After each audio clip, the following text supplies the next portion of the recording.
This title is narrated with virtual voice, computer-generated narration for audiobooks.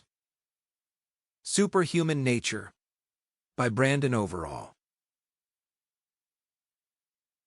Chapter 1. The fact is, almost every single person that has ever existed is insignificant.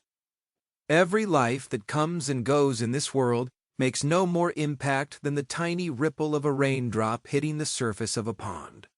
The ripple dissipates, and the droplet is absorbed into the body of water just like all the others. After a short amount of time, there is no memory of that droplet ever existing. It is no more significant than the ones around it, before it, or after it. Every once in a while, though, some of us make a bigger splash than others.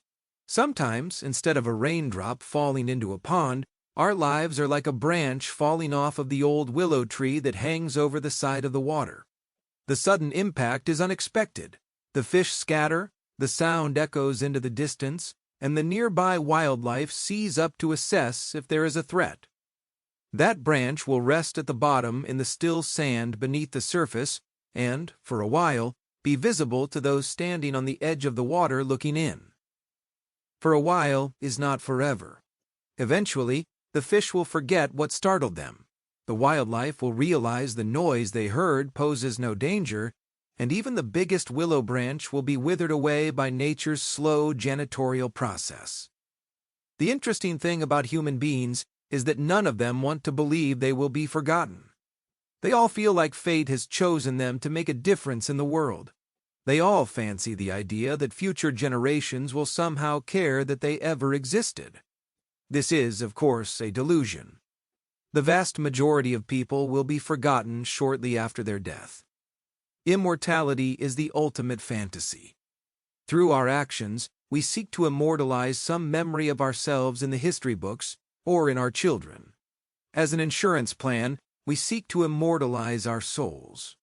We tell ourselves that even after we close our eyes and our heart stops beating, some part of us will live on and be able to watch time pass in front of our eyes and still feel like we are a part of something important. This is, of course, another delusion. Nothing is eternal or immortal. Eventually, the last pages of the history books will turn to dust, and the last heir of a family tree will die off without producing a child to pass on their memory. This will all happen in the blink of an eye as far as the grand timeline of the universe is concerned, yet we continue to delude ourselves into thinking that we are somehow special. We tell ourselves that we are somehow different, and that the universe will remember us even when it has forgotten everyone else. We do this because we have no choice. We do this because it is human nature. Neil Hitchens was not exempt from this delusion. He was convinced that one day he would make a mark on the world that would still be remembered long after he closed his eyes for the last time. Maybe he didn't really believe it. Maybe he had just let his mind wander too much while he made the long walk to class on a comfortable spring day during his last semester of college.